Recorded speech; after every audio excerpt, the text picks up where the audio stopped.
And joining us in the studio now for more on the best way to end insecurity in Zamfara State is Mr. Dixon Osaje, a security consultant. Thank you for coming on News Across Nigeria. Thank you for having me. I guess it would not be remiss for us to begin by empathizing with the people of Zamfara State, especially Anka and Bukuyum, and the government of the state over these kidnappings and these murders.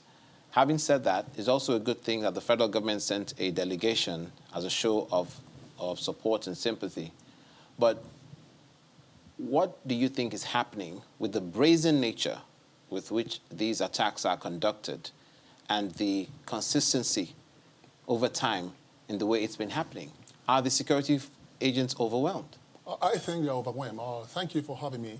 You rightly talked about the federal government delegation, and I've been thinking all this while, the reason why the federal government sent these guys to Zamfara State. Are they sent to go and empathize with the state governor or the victims? First of all, the government must see terrorism as an act of terrorism as against the state, because the victims of terrorism are not the direct people that are killed by these bandits. The first victim in terrorism studies is the government. These people are trying to get at the government, because, for example, now, if ABC has been struck in the battlefield or in the field by these bandits, their whole essence is to get the government political-wise. Maybe they want to raise an objective, or maybe they want to have a campaign. It's really a worrisome situation because from the video you just played, one of those guys stated very clearly that they are living in fear. And when you live in a state of fear, security has been defeated. Because security in all essence is the freedom from danger and the ability for you and I to live in a free environment without being intimidated or being coerced or live in a state of fear. So if these guys continuously live in a state of fear, that tells you and I that security has been defeated. Zamfara State attack has taken so long. The incident started in 2011, and up to now, we are still dragging with these guys. You know, the whole essence of war is not to have a lengthy campaign. The essence of war is to have victory. And we need to start looking at theory of victory from our own strategic center of gravity, because these guys are hitting so hard on our COGs, strategic center of gravity, in the sense that they are hitting on our government, they are hitting our security architecture, they are hitting our police and our citizens as well. Are you saying that there's a danger of wearing down the system to the point of possible collapse? Oh, that's their objective, you know, to bring the government to a state of collapse. And if we need to attack this this issue, we must declare a war. You know, when human life exceeds 999 being killed by criminal elements, from terrorism's point of view, it is a war situation. So what is happening in Zamfara State is not a banditry situation, it's not a terrorism situation, it is a war situation. And the military needs to go all out from a strategic point of view, from a tactical point of view, and from an operational point of view. Because if we want to engage these guys, we must deny them sleep by day.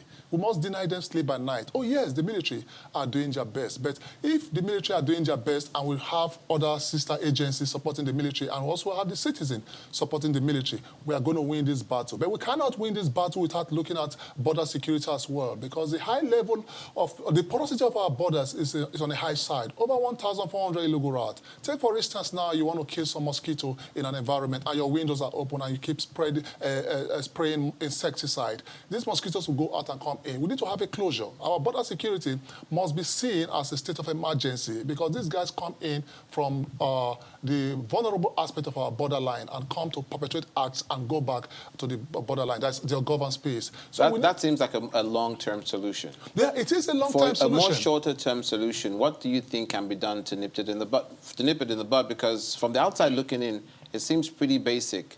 Increase police presence, increase security presence, and these things won't happen. 58 people dying is not a very good look for the country, nor for the state. They say a lot about sharing credible intelligence, people should share information. Where does the buck, doesn't it stop at whose door does the buck stop? On whose table? The military are doing a great job. The police are doing a great job. But sometimes we need to, you know, ascertain the loopholes and vulnerability of the military. One of the problems we're having from our security agents is signal intelligence. Sometimes when sensitive information are being passed around, maybe if, for example, the Nigerian Army are instructing 65 Battalion, for example, to go and contain a crime in progress or to go and attack some enemy suspected position, before you say Jack Robinson, this signal is flying around in the public space, and that tells you that there are some indisciplined soldiers, some indisciplined police, some indisciplined DSS, and some indisciplined security agents that are also sabotaging this war. I will advise the federal government and the military to go back to the old-time religion of signal intelligence, because sometimes you can't have a plan and the enemy gets to know your plan. They need to also start looking at deception. Are you with me? If you have 6 Tucanos, the enemy must be meant to understand you have 1,000 Tucanos. If you have 1,000 soldiers in the battlefield, the enemy must be meant to understand you have 1 million soldiers in the battlefield. If you have arms, if you don't have arms and ammunition, the enemies must be meant to understand you have millions of arms and ammunition. The military must start looking at deception mechanism and also effective tactical mechanism. Because if we don't look at this deceptive mechanism, these guys will begin to flourish, and we need to cut off their intelligence network, because what they are doing is that they are gaining more intelligence on our own plan. So we need to have an effective counter-intelligence network that will go into the dark network of this criminal element, fetch in their employment methodology, that will strike them so hard on their own center of gravity. In other words, too much information at times, too little information. Oh, sure. Oh, sure. Thank you so much for coming on News Across Nigeria. We hope these issues are sorted out as quickly as possible. It's my pleasure.